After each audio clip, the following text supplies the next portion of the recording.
Dear student, Assalamu alaikum. I hope that you are well by the grace of Almighty Allah. I am well too. আজকে আমার আলোচ্য বিষয় হচ্ছে completing সেন্টেন্সের কিছু এক্সারসাইজ আমি দিয়েছি এখানে বোর্ডে নবম দশম শ্রেণীর ইংলিশ সেকেন্ড পেপার থেকে। তো এখন এই এক্সারসাইজগুলো বিগত ক্লাসে যে রুলসগুলো আমি আলোচনা করেছিলাম সেই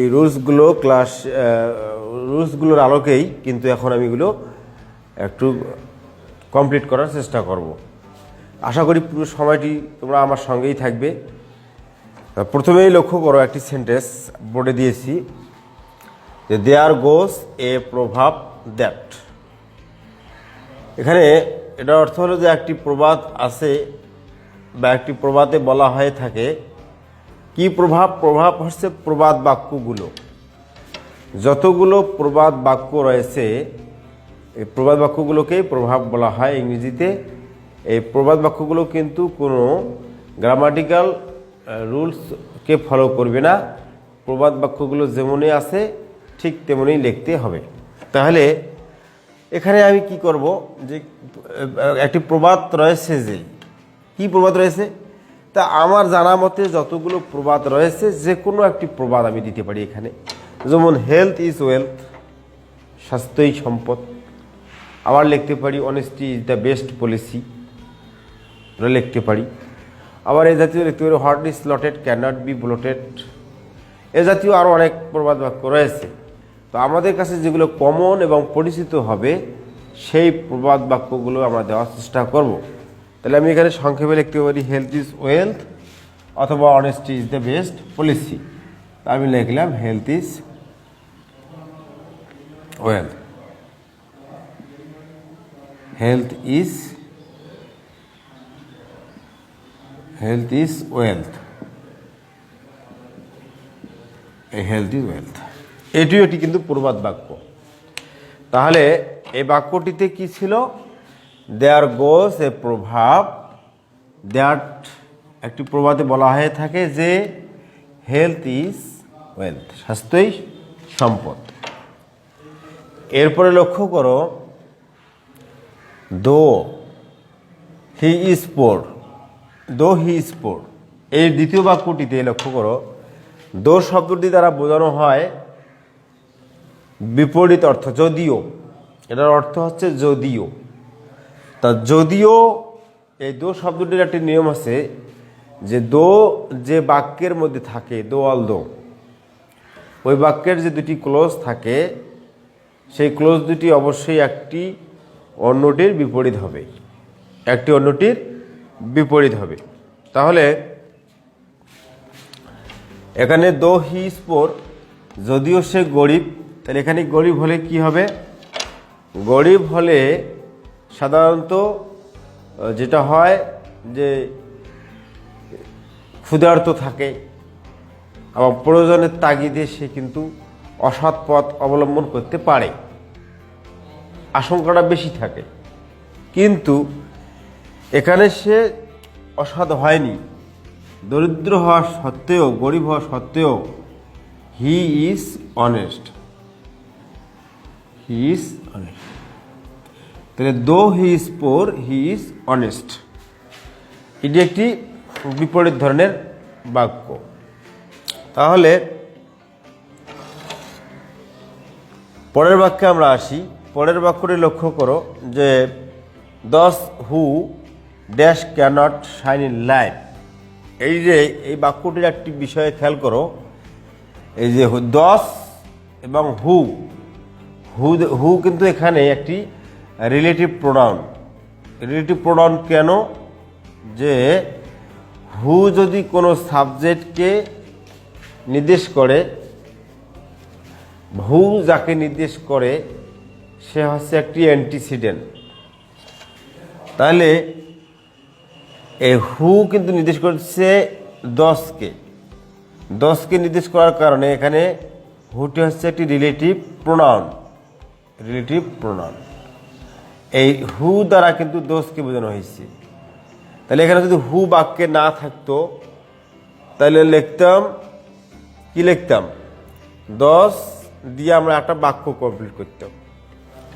তাহলে এখানে আমাদের কি হচ্ছে যে 10 who dash can not shine in light. তা 10 যদি এখানে বাক্যে না থাকতো, হুটে নাই মনে করো, তাহলে এখন আমার বাক্যটা হচ্ছে 10 মানে হলো কি, 10 মানে হলো উহারা। দ্যাট শব্দের প্লুরাল ফর্ম হচ্ছে 10। দ্যাট মানে হলো ওই বা ওইটি, আর 10 মানে হলো ওইগুলো বা উহারা বা ওই সমস্ত ওই। তাহলে এখানে 10 দ্বারা কিন্তু উহা, এখানে যেহেতু হু শব্দ ব্যবহার করা ছিল, তার মানে এখানে 10 দ্বারা ব্যক্তিদের বোঝানো হচ্ছিল, পার্সন বোঝানো হচ্ছিল। তাহলে এখানে এই 10 can not shine in life, উহারা কখনোই জীবনে উন্নতি করতে পারবে না। উহারা কারা? আমি যদি আন্দাজি বলি যে তারা ভালো করতে পারবে না, এখন তারা কারা? এখন হতে পারে যে ছেলেরা ভালো খেলতে পারবে না, তাহলে এখানে কোন ছেলেরা, এখানে কিন্তু নির্দিষ্ট করে বলা হয়নি। এখানে তদরূপ অনুরূপ বাক্যে কিন্তু বলা হয়েছে 10 can not shine in light, যে উহারা জীবনে উন্নতি করতে পারবে না। তো উহারা কারা? এই উহাদের একটা স্পেসিফিক পরিচয় তুলে দেওয়ার জন্য এখানে একটা পরিচয় দিতে হবে তাদের। তাহলে এখানে হলে হু কিন্তু আমার প্রশ্নেই ছিল, এরকম ছিল, হু আর লেজি, যে হু আর লেজি, হু আর লেজি, লেজি। এই যে এই বাক্যটি খেয়াল করো, এই ধরনের বাক্য কিন্তু প্রায় আসে কমপ্লিটিং সেন্টেন্সে, যে 10 বলতে হু আর লেজি, যারা অলস তাদের বোঝানো হচ্ছে। 10 বলতে এখানে হু আর লেজি, যারা অলস। তাহলে এই 10ও যাহা এবং হু আর লেজি এটাও কিন্তু তাহা, একই ব্যাপার, কিন্তু এই 10-এর বর্ণনা দেওয়া হচ্ছে এখানে, যে উহারা জীবনে উন্নতি করতে পারবে না। তাহলে হু আর লেজি, যারা অলস, জীবনে উন্নতি করতে পারবে না। তাহলে এই 10টাকে পরিচিত করার জন্য এখানে আমাদের রিলেটিভ প্রোনাউনের সাহায্যে এই 10-এর একটা বর্ণনা এখানে দেওয়া হয়েছে। 10 হু আর লেজি, মূলত কিন্তু এটা পুরোটাই একটি সাবজেক্ট হিসেবে ব্যবহার হয়েছে। এখান থেকে এটা পুরোটাই একটি নাউন ফ্রেজ হিসেবে ব্যবহার হয়েছে, নাউন ফ্রেজ হিসেবে। অর্থাৎ এটা একটা নাউন ফ্রেজ, অর্থাৎ সাবজেক্টের স্থানে রয়েছে, এখানে ভার্ব রয়েছে, বাক্য শেষ হয়েছে। তার মানে এটা পুরোটাই একটা সাবজেক্ট, পুরোটাই একটা কিন্তু সাবজেক্ট। আবার এখানে এটাও একটা সাবজেক্ট, এবং এই সাবজেক্টের একটা বর্ণনা এখানে দিচ্ছে। এই সাবজেক্ট কিন্তু এইটাই মূলত এর বর্ণনা এখানে দিয়েছে, এটাই হলো কিন্তু হেডওয়ার্ড। তাহলে হু আর লেজি, এখানে হু 10 বলে প্লুরাল নাম্বার, এজন্য এখানে আর ব্যবহার করা হয়েছে। 10 হু আর লেজি, এই 10-এর একটা বর্ণনা এখানে, এবং এই সম্পূর্ণটা মিলেই কিন্তু এখানে সাবজেক্ট এই বাক্যটি। আমরা কিন্তু এই বাক্যে এটা ভার্ব, এটা সাবজেক্ট, এটা অবজেক্ট ইত্যাদি বলা যাবে না, কিন্তু এখানে মূলত এটা পুরাটাই সাবজেক্ট, এটা হচ্ছে ভার্ব, এটা অক্সিলারি ভার্ব, এটা হচ্ছে মূল ভার্ব। এখানে কিন্তু এটা পুরাটাই সাবজেক্ট। তাহলে এখানে একটা সাবজেক্ট কি হিসেবে আছে, নাউন ফ্রেজ হিসেবে সাবজেক্ট ব্যবহার হয়েছে। তো যখন আমরা এই ধরনের কোনো বাক্য পাবো, তখন অবশ্যই খেয়াল করব যে এখানে সাবজেক্ট ভার্ব আছে, অক্সিলারি ভার্ব আছে, মূল ভার্ব আছে। তাহলে এখানে সাবজেক্টের ব্যাপারে ইয়া কেন, তাহলে বুঝতে হবে যে এখানে সাবজেক্টের একটা বর্ণনা দিতে হচ্ছে, আমাদের সাবজেক্টের বর্ণনা দিতে হচ্ছে। এখানে কিন্তু সাবজেক্ট, এগুলো কোনো সাবজেক্ট অবজেক্ট হিসেবে ধরা যাবে না। এরপরে আসি আমি পরের বাক্যটিতে। এখানে ইউ মাস্ট বি সাকসেসফুল, তুমি অবশ্যই সফল হবে। মাস্ট বি, অবশ্যই হবে সফল। ইউ, তুমি অবশ্যই হবে সফল, তুমি অবশ্যই সফল হবে। তার সামনে একটা কি থাকে, শর্ত থাকতে হবে। আন্দাজি তো বলা যাবে না যে তুমি সফল হবে। কখন সফল হবে সে, সে যদি কঠোর পরিশ্রম করে, তুমি যদি কঠোর পরিশ্রম করো তুমি সফল হবে। তুমি যদি নিয়মিত লেখাপড়া করো তুমি সফল হবে। তুমি যদি সৎ থাকো তুমি সফল হবে ইত্যাদি। এই যে তুমি সফল হবে, সফল হতে গেলে আমাকে কি হতে হবে? পরিশ্রমী, অধ্যবসায়ী ইত্যাদি আমার গুণ থাকতে হবে। সেই যে গুণটা থাকতে হবে এটা একটা শর্ত, এটা থাকতে হবে। তাহলে এখানে শর্ত, এটা কন্ডিশনালি নিয়ে আসতে হবে বাক্যটিকে। তাহলে আমি নিয়ে আসবো ইফ ইউ ওয়ার্ক হার্ড। তুমি যদি কঠোর পরিশ্রম করো, ইফ ইউ ওয়ার্ক হার্ড, তুমি যদি কঠোর পরিশ্রম করো তাহলে ইউ মাস্ট বি সাকসেসফুল। তুমি যদি কঠোর পরিশ্রম করো তাহলে ইউ মাস্ট বি সাকসেসফুল, তুমি অবশ্যই কি হবে? সফল হবে। তাহলে এখানে একটা শর্ত থাকতে হচ্ছে আমাকে। তবে এই বাক্যে আমি শুধু যে এই ইউ ওয়ার্ক হার্ড বসাবো এটা না, এখানে আমি যে কোনো একটি বাক্যাংশ বসাতে পারি। এখানে আমি বসাতে পারি if you are honest, if you are honest, যদি তুমি সৎ হও ইউ মাস্ট বি, আমি এখানে ইউ আর অনেস্টও দিতে পারি। অথবা ইফ ইউ রিড মোর, যদি তুমি বেশি পড়ো ইউ মাস্ট বি। তাহলে এখানে আমার কিন্তু বোঝা যাচ্ছে যে বাক্যের প্রসঙ্গ অনুযায়ী আমি ওখানে যে কোনো ভার্ব ব্যবহার করতে পারি। তবে এখানে বাক্যটি অবশ্যই শর্তমূলক, কন্ডিশনালে নিয়ে আসতে হবে। তোমাদের কন্ডিশনাল সংক্রান্ত আলোচনা কিন্তু আমি প্রথমে ক্লাসে করেছিলাম, সেজন্য বিস্তারিত আলোচনাটা এখানে করার প্রয়োজন মনে করছি না। যদি সমস্যা মনে হয় তোমাদের কখনো, তাহলে তোমরা কমপ্লিটিংয়ের 1-2 ক্লাসগুলো একটু ভালো করে দেখবা। এরপরে আমরা আসবো পরের অপশনটিতে। এখানে দেখো, the lady speaks as if. তোমরা জানো যে অ্যাজ ইফ এবং অ্যাজ দো কখন বসাই আমরা, এটা কিন্তু আলোচনা হয়েছে। অ্যাজ ইফের ক্ষেত্রে নিয়মটা হলো যে যদি অ্যাজ ইফের পূর্বে, তোমাদের আমি লিখে দিয়েছি তারপর আবার স্মরণ করে দিচ্ছি, অ্যাজ ইফের পূর্বে প্রেজেন্ট টেন্স থাকলে পরে পাস্ট ইনডিফিনিট টেন্স, পূর্বে পাস্ট ইনডিফিনিট থাকলে পরে পাস্ট পারফেক্ট টেন্স, পূর্বে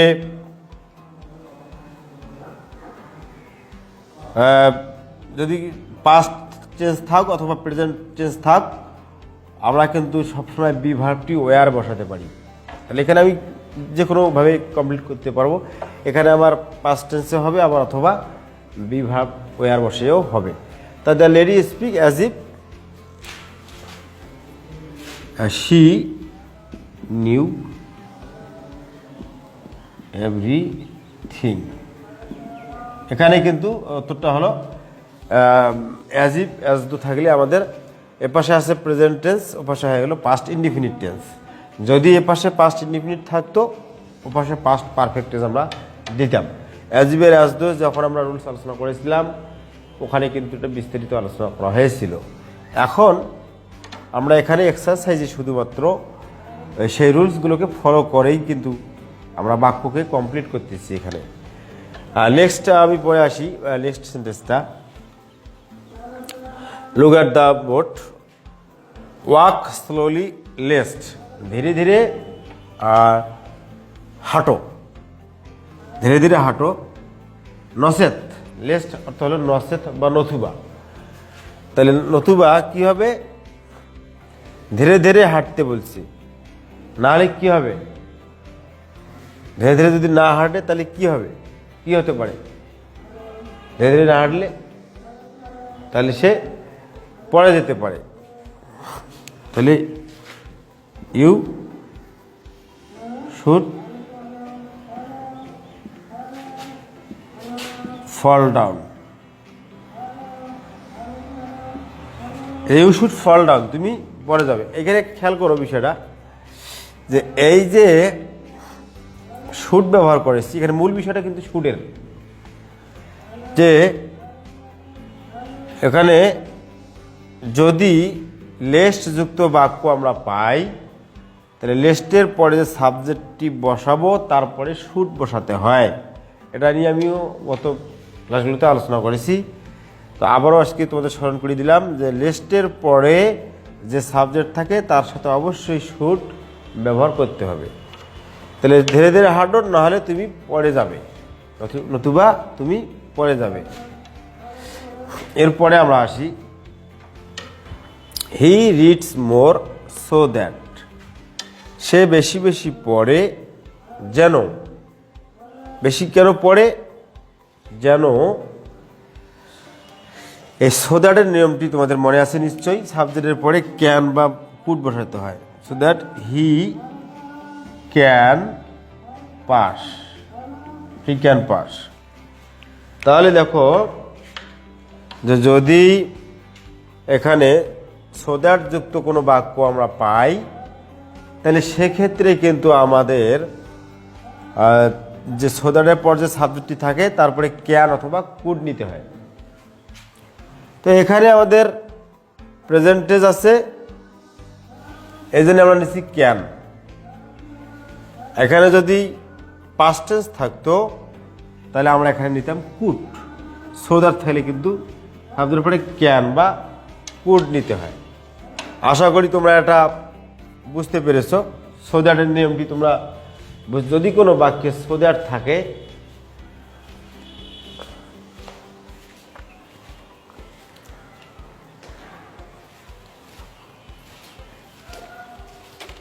তাহলে আমরা কি করব? সো দ্যাট যুক্ত বাক্যটি থাকলে আমরা সাবজেক্টের পরে ক্যান অথবা কুড বসাতে পারবো।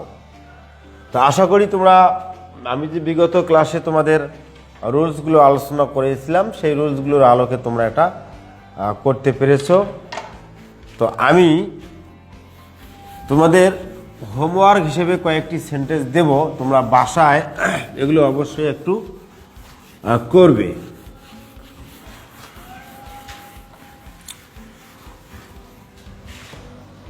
তোমাদের যে বিগত ক্লাসগুলো আলোচনা হয়েছিল সেই আলোচনার আলোকে কিন্তু আমি এখানে তোমাদের হোমওয়ার্ক দেব, তোমরা অবশ্যই এগুলো বাড়িতে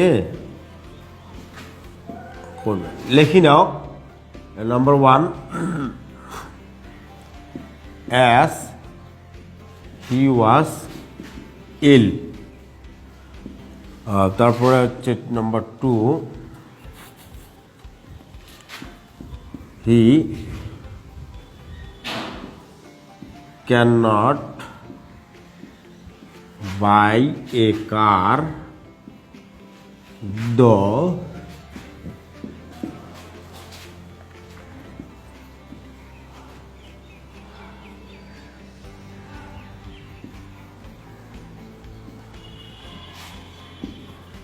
when he came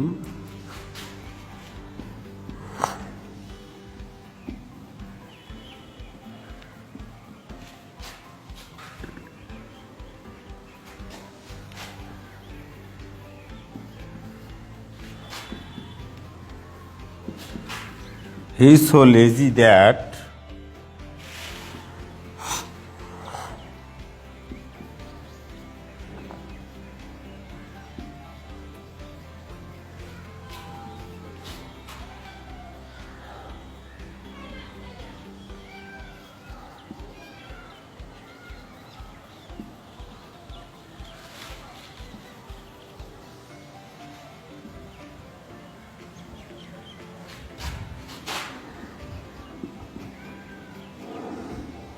exam.